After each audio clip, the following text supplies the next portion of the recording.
Kata Imam Syafi'i, engkau tak akan mampu menyenangkan semua orang. Karena itu cukup bagimu memperbaiki hubunganmu dengan Allah dan jangan terlalu peduli dengan penilaian manusia. Di antara yang sering menghalangi kita, yang sering menghambat kita saat melakukan yang baik dan yang benar adalah penilaian manusia. Loh, memperhatikan penilaian manusia boleh, tapi dia tidak boleh sebagai variabel yang dipentingkan melebihi yang lain, melebihi ridho Allah, melebihi kebenaran dan kebaikan itu sendiri.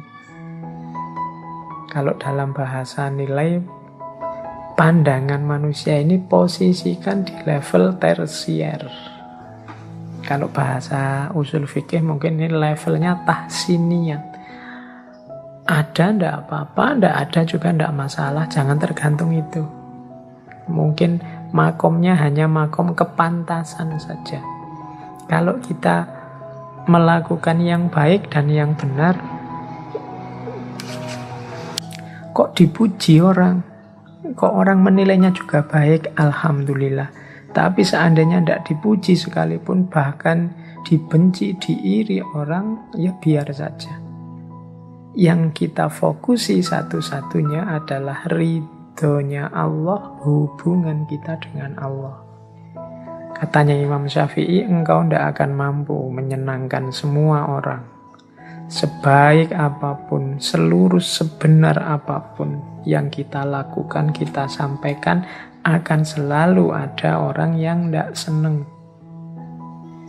Siapa yang punya channelnya YouTube, kalian merasa, ini loh yang saya sampaikan ini baik loh.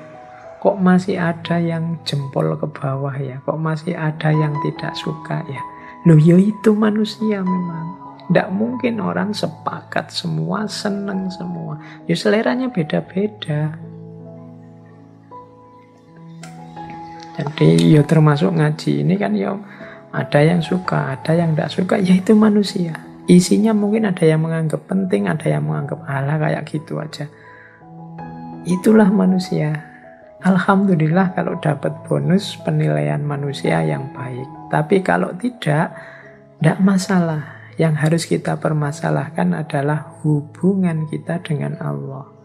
Apakah Allah ridho dengan yang saya lakukan ini? Kira-kira Allah berkenan tidak kalau saya ngaji seperti ini? Itu yang pertama-tama itu. Jadi kita bangun hubungan kita dengan Allah pertama-tama dengan cara jangan memposisikan penilaian manusia sebagai yang nomor satu. Terus jadikan akhirat di hatimu, dunia di tanganmu, dan kematian di pelupuk matamu. Oh, ini orientasi hidup yang menurut saya ideal. Hati kita isinya akhirat. Akhirat itu hati itu kan sesuatu yang vital. Disitulah orientasi hidup kita bermula. Ala inna fil jasadi mudghah, itu kan kemarin kita kaji. Itu dalam tubuh itu ada satu gumpal daging yang kalau dia baik, baik seluruhnya. Nah itu kan hati. Ini kalau hati ini isinya akhirat, ya berarti orientasinya ke atas, orientasinya vertikal. Pada yang ketuhanan, yang ilahi. Karena di sanalah letaknya hidup yang sejati. Maka sarannya Imam Syafi'i, akhirat letakkan di hatimu. Yang kedua apa? Dunia letakkan di tanganmu. Ya kita butuh hal-hal duniawi untuk menjalani hidup di dunia ini. Harta dan lain sebagainya cukup letakkan di tangan. Jangan taruh di hati. Diletakkan di tangan itu ya kalau hilang ya tidak masalah, nyari lagi. Kalau dicari, kalau diletakkan di hati, hilang itu patah hati kita. Stres, depresi kita. Itu kalau diletakkan di hati. Maka dunia letakkanlah di tangan saja.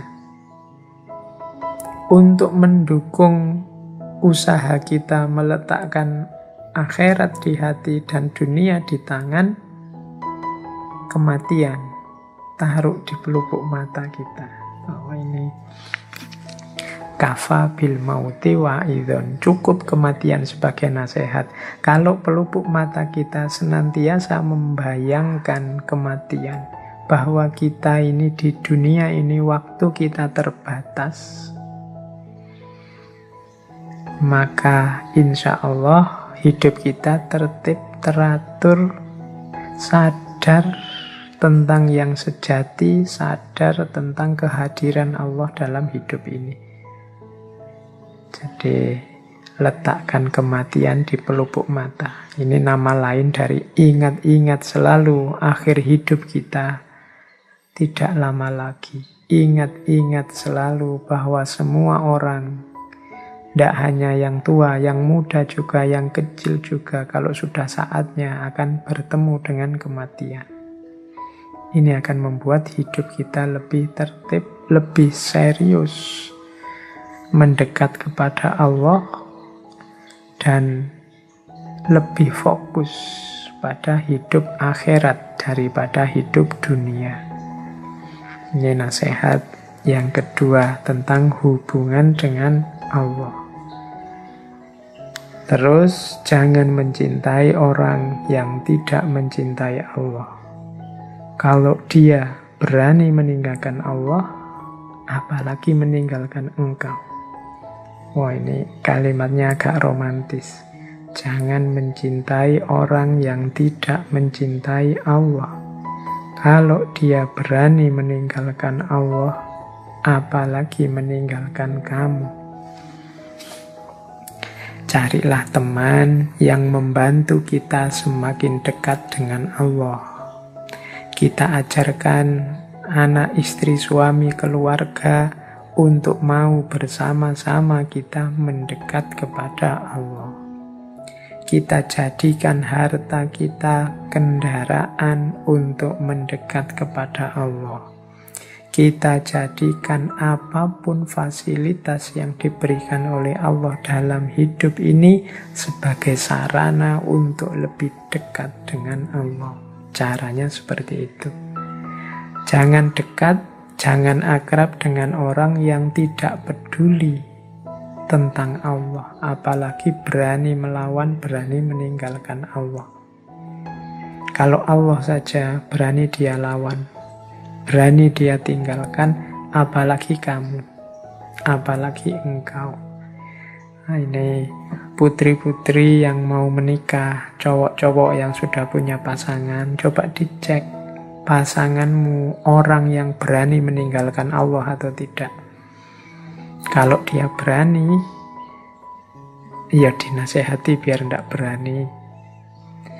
Diberi wawasan-wawasan tentang Allah dalam hidupnya, tentang kehadirannya dalam hidupnya, tentang kekuasaannya dalam hidupnya, sehingga dia tidak berani lagi meninggalkan Allah.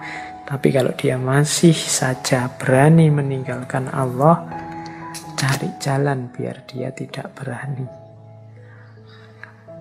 Karena Allah saja setelah dia tahu bagaimana posisi, bagaimana peran, bagaimana kekuasaannya, setelah dia tahu ini kok masih meninggalkan, masih melawan, harus kalian hati-hati, apalagi hanya meninggalkan kalian, apalagi hanya mengecewakan kalian. Jadi jangan mencintai orang yang tidak mencintai Allah.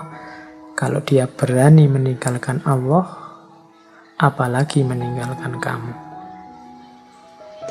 Terus ini, jika semua orang menjauh ketika engkau mendapat kesulitan, maka ketahuilah Allah ingin membuatmu kuat dan Ia akan menjadi penolongmu. kesulitan apapun yang kita hadapi, kalau menurut nasihatnya Imam Syafi'i ini, mari kita baca sebagai keinginan Allah untuk membuat kita kuat. Hari ini masih dalam situasi pandemi. Mari kita baca pandemi ini keinginan Allah membuat kita lebih kuat. Kita disuruh lebih kuat menjaga imunitas tubuh. Kita disuruh lebih kuat dalam menjaga kebersihan. Kita disuruh lebih kuat dalam menahan diri tidak banyak keluar rumah. Jadi apapun ujian, apapun kesulitan itu sebenarnya Allah ingin membuat kita lulus jadi orang yang lebih kuat karena berhasil menaklukkan kesulitan itu. Dan jangan lupa, Allah juga nanti yang akan menjadi penolong kita.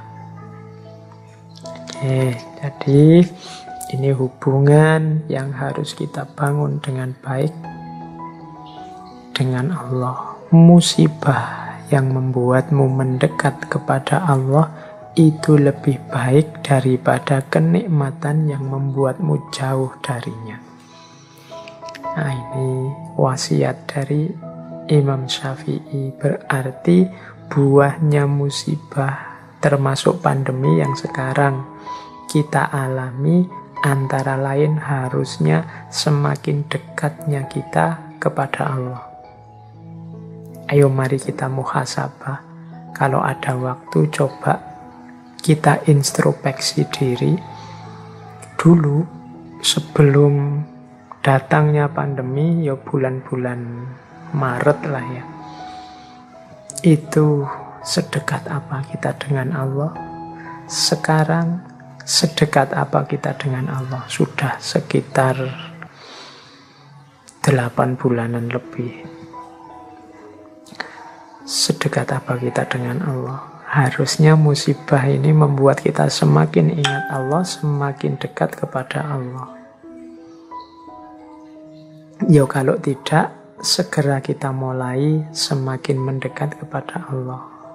Kita harus lulus, wong kita ini sudah berat menjalani ujian, menjalani musibah. Kalau tidak lulus kan rugi kita. Semoga nanti kalau tidak lulus tidak ada remedi ya. Ujian susulan nanti tambah panjang lagi pandeminya. Atau jangan-jangan Pak ini kok pandeminya tidak selesai-selesai. Jangan-jangan ini ujian yang diremedi terus oleh Allah. Karena kita tidak lulus-lulus. Kita tidak tambah dekat kepadanya. Yo, mari kita introspeksi ya. Karena seperti dawuhnya Imam Syafi'i ini, musibah yang membuat lebih dekat kepada Allah itu lebih baik daripada kita tidak diberi musibah, hidup lancar, enak terus, tapi jauh dari Allah. Lebih tragis lagi, musibah yang membuat jauh dari Allah. Ini lebih tragis karena di dunianya sudah susah, mungkin di akhiratnya juga susahnya double. Oke. Mari kita bangun hubungan yang baik dengan Allah.